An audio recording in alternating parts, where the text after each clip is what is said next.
Hello there friends, and thank you so much for all your comments on my minimalist handbag video that I shared with you not long ago. If you're curious to check that video out, make sure to check out the link up here as well as in the description below. But because I did one of these updated versions, I've got a whole playlist on minimalist handbags. So if that's your jam and you want to check that out, I will link the whole playlist down there below. But in my minimalist handbag, I have my minimalist wallet. So today, on popular demand, I'm going to show you what's in my wallet. I did do a tour of a previous wallet, which is probably actually a touch smaller than this one, but I will link that down below as well as up here. So before we open up and have a look inside the wallet and what I've got in it, let me tell you about why I picked this kind and my thoughts around a minimalist wallet setup. So I've been a minimalist for as long as I can remember, actually long before I even knew exactly what the word minimalist meant and before all the YouTube channels popped up about minimalism and simplicity. To me, minimalism is being very intentional with what we have and not owning or carrying around any more items than we need to. For example, if you watched my minimalist handbag video, you know that I only have the things that I absolutely need in here. Now, I'm lucky that I don't have kids, so I don't need the big mom bag or the big diaper bag, but the same principle still applies. Every single thing that I carry around with me in my handbag is stuff that I actually use. So I would encourage you, whether it's your handbag or your wallet, to regularly go through it and clean out things that are in there that you don't actually use or even need. Alright, so let's quickly chat about the wallet that I have, why I picked it, and what it's got to do with my phone, because I actually have, like a lot of people, I have payments and my cards available in my phone. So my two main cards, my husband and I have a joint card for expenses and things like that, and then I have one card of my own. Both of those are available in my phone to pay with, and that's probably what I do most often, and here in Australia where I live it seems to be the most common and, as far as I know, the most secure way that you can do payments. The other thing, and it directly impacts the size of my wallet, is I do not have any discount cards in here. I do not keep gift cards in here. I do not keep Flybuys points, airline miles, anything like that, library card. All of my regularly used cards, like my Flybuys or everyday rewards points for Coles and Woolworths here in Australia, they're in an app in my phone. Now I'll show you here on the screen the app that I use, but there are several different apps that you can use to gather all your cards and all your discount things together, because let's face it, you usually don't need to carry them around all the time, and usually you've got this with you almost all the time. So that is the reason I can get away with a very, very small wallet. Alright, so my criteria for the wallet was that I wanted at least 4 slots for cards and I wanted a coin pocket. A lot of small wallets are more like men's wallets.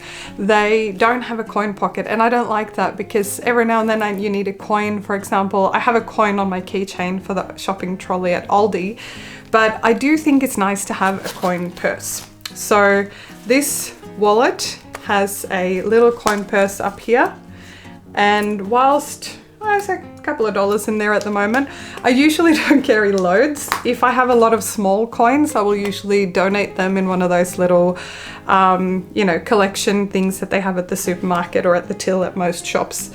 But I do keep a couple of coins in there usually. And then I wanted this wallet, and this actually flaps out, which I quite like, but it's got room for 1, 2, 3, 4, 5 cards plus a couple underneath here. So it fit the bill for that, and in my mind, the smaller you keep your wallet, the less likely you are to carry things around with you in here that you don't need to keep in there. So let's look at the wallet itself. And the brand, hopefully it zooms in okay, is called Black Caviar. I bought this in a small kind of interior design shop not far from where I live. I will find this brand and this wallet online and link it down there in the description box. It's sort of it's hard to see in this light, but it's sort of a charcoal grey, and the old wallet that I used to have and that you can watch in the previous video was more of a cream colour. I picked a darker colour because I think it wears a little bit better. It doesn't show stains quite as much, and I like that it had a zip all the way around. so that it's easy to sort of close it all off. So I wanted something quite small that would easily fit inside my handbag, but I also wanted something small enough that I could put it like almost just in my jacket pocket if I just wanted to take this and my phone when I leave the house.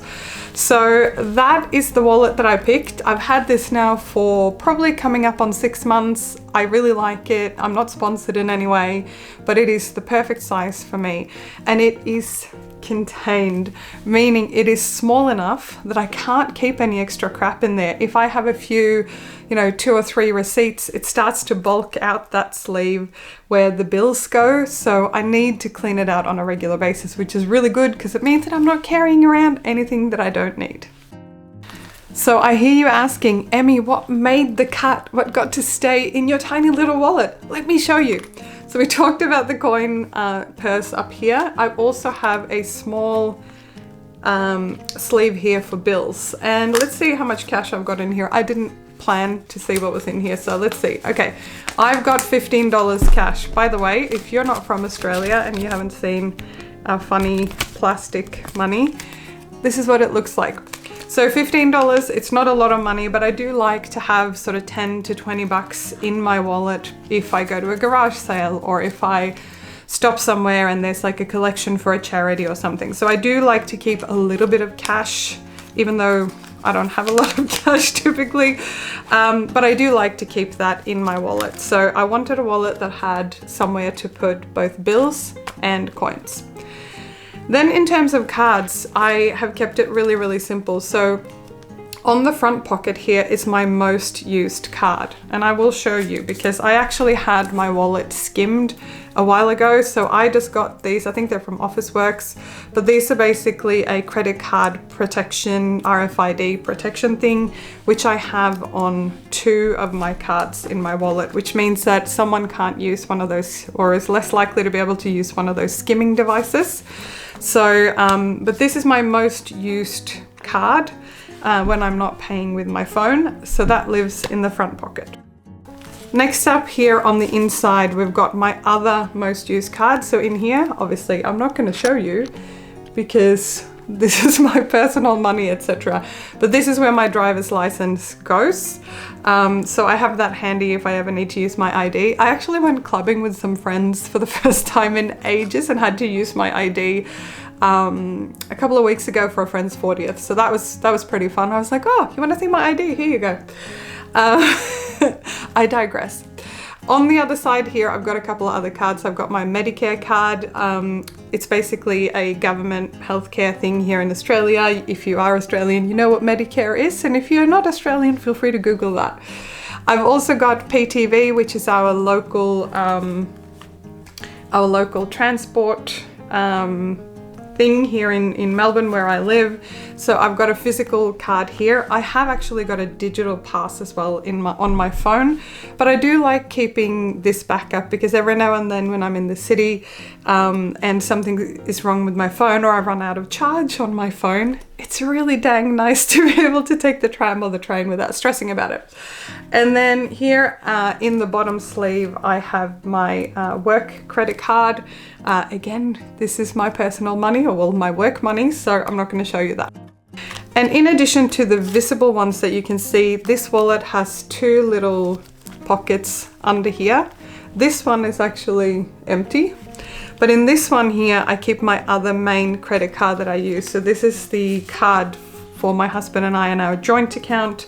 And again, I've got one of those anti-skim sleeves on them. Let me know if you've tried those, by the way, and found them effective. I haven't had any issues since I did put both of my cards in those sort of things. But yeah, anyway, can't be too safe, huh? Believe it or not, that is all I keep in my wallet. I know in some countries your driver's license is not a little plastic card that fits in a sleeve. It's much bigger, so you may need a larger wallet for that. You may need to have other types of ID and things like that with you. But much like with my handbag video that I did for you all, I have very intentionally picked the things in here. This is only the things that I need. It's only the things that I use, and it doesn't weigh much at all. And that is my minimalist wallet setup. It doesn't have to be complicated.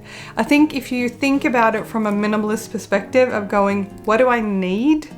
And only carry that around, because every little thing that you carry around with you that you don't use all the time is weight, mental load, physical weight that you carry around for no reason at all. So if you have a really messy wallet or handbag, have a look through it right now and let me know down in the comments what you got rid of and how light it feels to get rid of those things. All right, have a great week and I look forward to see you soon in my next video.